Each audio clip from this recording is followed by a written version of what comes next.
speaking of Japan, why don't we talk about the latest game that came out from Sucker Punch, all about Japan, Ghost of Yotie. Now, I do know that there's this number going around right now in regards to Ghost of Yotie that they sold about 1 million some copies day one.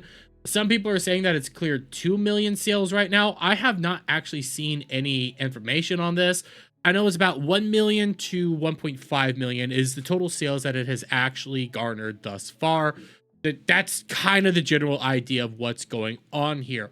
But when it comes to Ghost of Yotie, I'm not really shocked at all that the game sold about 1 million to 1.5 million its first weekend.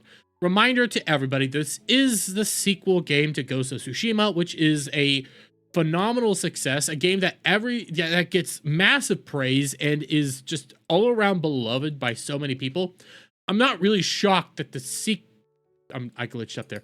I'm not really shocked that the second sequel game got so much praise. So I'm not shocked by that at all.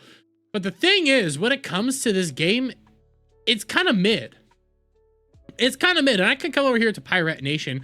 Now that the dust has settled, what really went wrong? And you can see, you know, Ghost of Yotie right here. And you can see this is, I believe, primarily some of the reviews across Metacritic and IGN, but then like the user audience ratings right here on Google, sitting at a 3.6 out of potential 5 stars, which isn't a bad rating when you take into account that this is out of 5.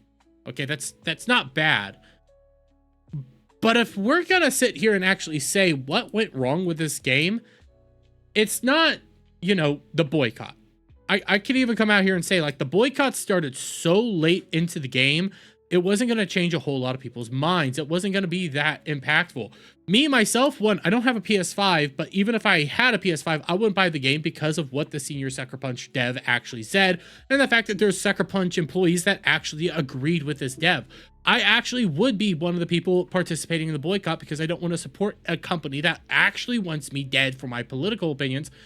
But what's really, you know, turning people off is the fact that it's just mid. Like, I can have this right here, and I'm not going to play the music here because I believe it's copyrighted and it's made with Samurai Champloo information. But when you look at this fighting animation, this fighting style, it's really, one, this is just funny right here, the whole howl thing. But it's not that better than Ghost of Tsushima. Like, the gameplay itself doesn't look as different as Ghost of Tsushima. It's still similar gameplay mechanics, even like the fighting combat. Graphics wise, okay, cool, it's pretty.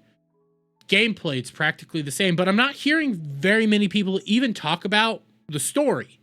Talk about what's really gravitating towards them, what's actually like impressive about it.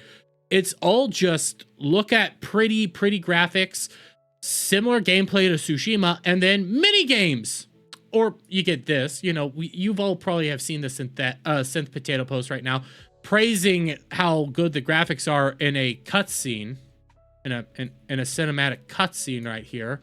Yeah, it's so good. Or you might have seen, you know, stuff like this, where people are praising that you can cut bamboo, and that foxes cheer you on as you cut bamboo. Cool.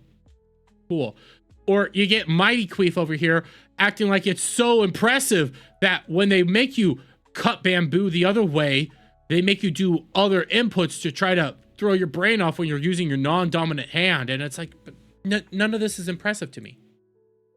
Okay, this is neat. Cool, neat, impressive. Minigames to the point that you can come over here. You can cook fish. You can cook fish in an impressive way. Awesome. And I had this already pulled up, but I want to show you guys this. And I do think that this is more impressive than what people are giving it credit for. This is Ghost of Yotie and Red Dead Redemption 2 walking on ice animations. And I'm pointing this out because this is supposed to be brand new game, top of the line graphics, top of the line system. They're freaking out that you could cut grass, but when it comes to walking on ice animation, night and day. And there's some people trying to come out here and say, well, it's not that crazy, you know, this game has less money, but this is top of the line. This is brand new, 2025 engines, 2018 engine. 2018 they had better physics, than what you're having here in 2025 when you compare the two games. And I'm pointing this out because the review that I still think captures the most, that also got the most hate, is still Kitsu's review. Reminder to people what Kitsu's review was, and I could read it all the way through again for the 50th time. Kitsu's review was very honest, straight to the point. It talked about how there's a lot of that it's just mini games, not a compelling story. It's practically Tsushima all over again, just with a new coat of paint. There's nothing really impressive here, and it's not really good for what it has. And I have Frank saying, read it. Okay, I'll read it. Played like 4 hours of Ghost of Yotie. The game is aggressively mid, which is the general consensus that I'm getting. The story is alright. Nothing outstanding so far. Average revenge plot. The combat wants to be a duel when you are able to strike, block, and parry, and can learn even more things throughout the game. Cool. You get dual katanas very early on with an option to swap between one blade or two blades. But the game forces you which weapon to use against which enemy weapon. Solo blade against katana wielders, dual blade against spear wielders. The game has way too many gimmicks and mini games that seemingly are only there to show you what the PS5 controller can do and to artificially inflate the time you spend in the game. Instead of feeling immersed, it's unnecessary and literal waste of time. For example, when camping in the open world, you have to start up your own fire by swiping up many times and hitting R2 over and over again. You have to cook your food by using the gyroscope of the controller and physically moving it down. Sure, cute gimmick, but no actual purpose was served. And having to do this every single time is just a waste of time. $80 for this is a waste. Do not spend your money on this. Don't even buy it on a sale, LOL. Just replay the original. And I hear a lot of people trying to freak out that she said $80. You also have to remember Kitsu lives in Germany, so that could be 80 euros for her. It could be a change in game price or whatever. So I'm not really going to freak out about the $80 price tag there. That could be just her European price tag being thrown into all this. When I read this, I don't see any comments about it being woke. I don't see any comments about it being anything to do with the boycott or what Charlie Kirk said. This is straight to the point, and what she's honestly feeling with the game. Not really different. Okay, pretty mini games that a lot of people are saying, oh my god, and they're freaking out about. But even when you come over here to, you know, the one right here, Detective Seeds, who's saying, hey, 10 out of 10 right here. When you click on this, and I scrolled down and I saw this, he ended up saying that I ended up stop playing them. I don't know where it is. Yeah, right here. Yeah, I'll do that once for the novelty, realize it's actually boring, and then never do it again. Yeah, I skip it now, LOL.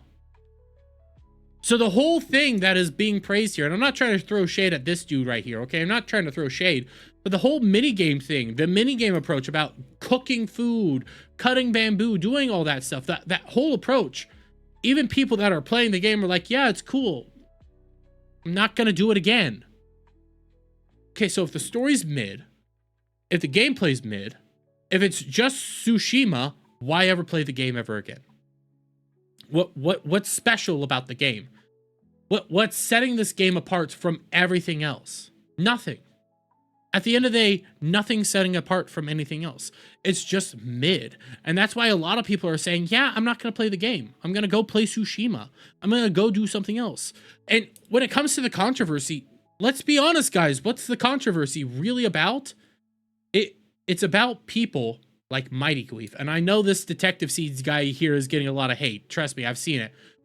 But it's people like Mighty Queef. It's people like Synthetic Potato. It's people like that who are coming out here acting like this is a 10 out of 10 game because of mini games and not even talking about the story. Not really pointing out much about the gameplay mechanics. Not talking about anything else. They're talking about mini games and graphics over and over and over again. And let's be fair here.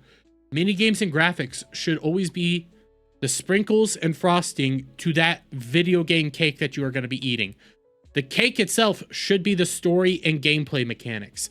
Everything else is just the add-ons to make it all the better. So when I take a look at this guy, You can cut grass. You can look at trees. You can cook fish. Bro, I already do all that. Is there any gameplay or story at all? Nobody's really talking about the story, and the gameplay is the exact same from the game prior. That's why people aren't really interested in this. That's why people aren't over here going like, yeah, it's fantastic.